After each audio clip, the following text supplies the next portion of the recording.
this video, we are going to learn about how to create a data center in a vCenter server and then how to add the host inside that vCenter server.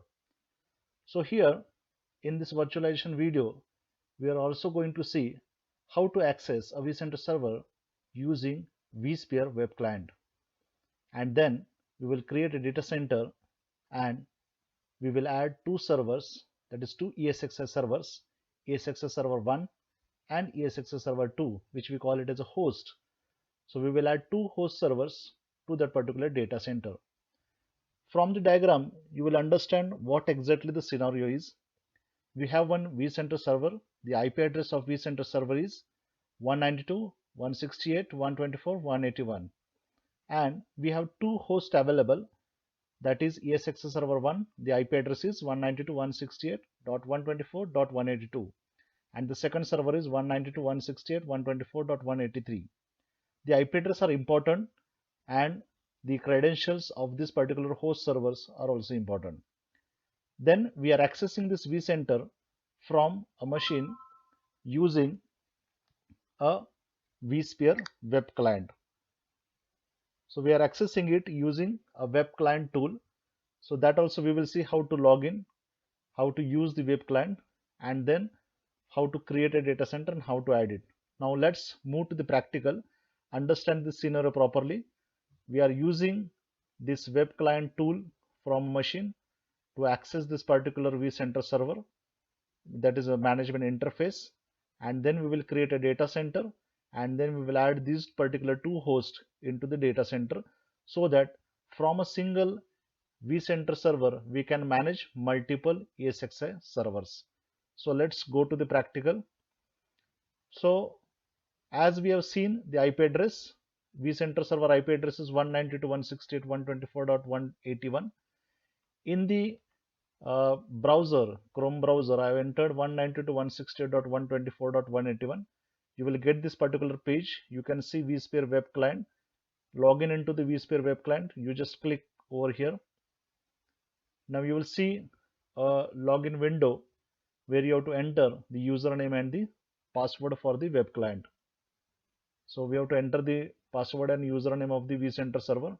So I am entering that username, root, and then the password for that particular vCenter server, and then click on login. Now once I clicked on login, then I will get a management interface of vCenter server. Now once we get the management interface of vCenter server, from this interface we can handle multiple ESXi servers at a time.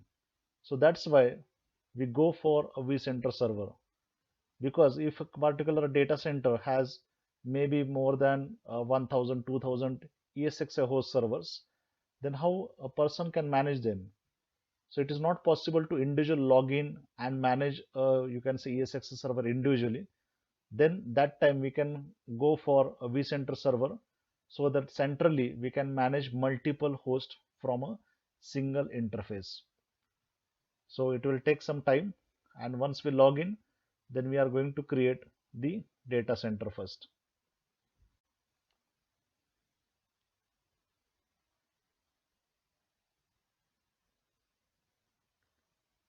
Now you can see we have logged in into the management interface of vCenter server.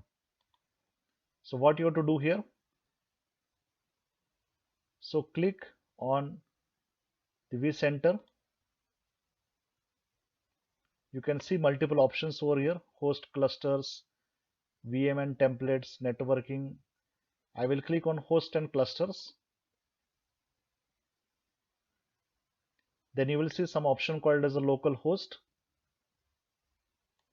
Right click that option and you can see option new data center. You can see the same option over here, create data center.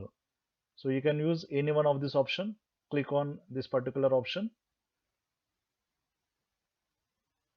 You can give the name for your data center. So I will give it as test data center. So I am creating a new data center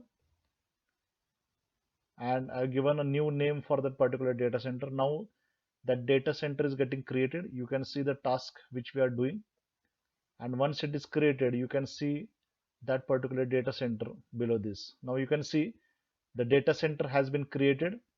You can see now the test data center.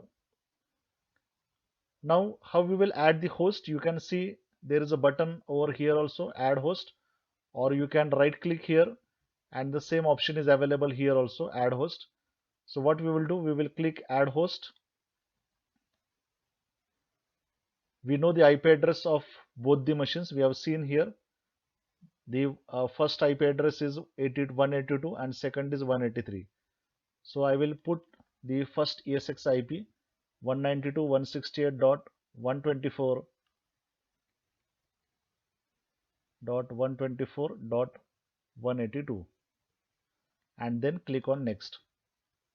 Then it will ask you for the, you can say, the username and password of that ESXi server, that is ESXi server 1. You have to insert the credentials over here and click on next. Say yes.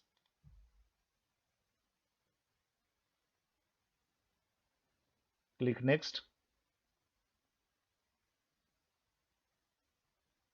Click next. And if you click this enable lockdown mode, what will happen? Now if I click this button, no one can configure that ESXi server from the CLI mode. So I am not clicking this option. I will just click on next.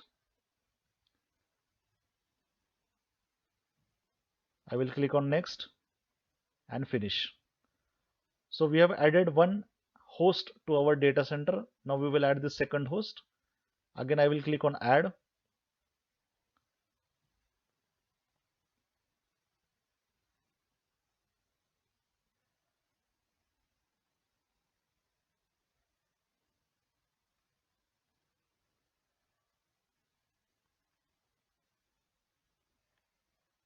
Now you have to enter the IP address, which is the second ESXi server IP 192.168.124.183, and then click on next. The same procedure you have to follow what we have followed it for the first ESXi server.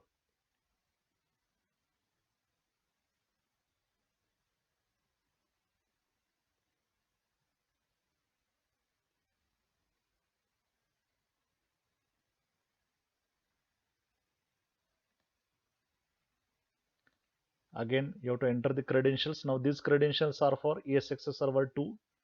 So you have to enter that credentials over here and click on next.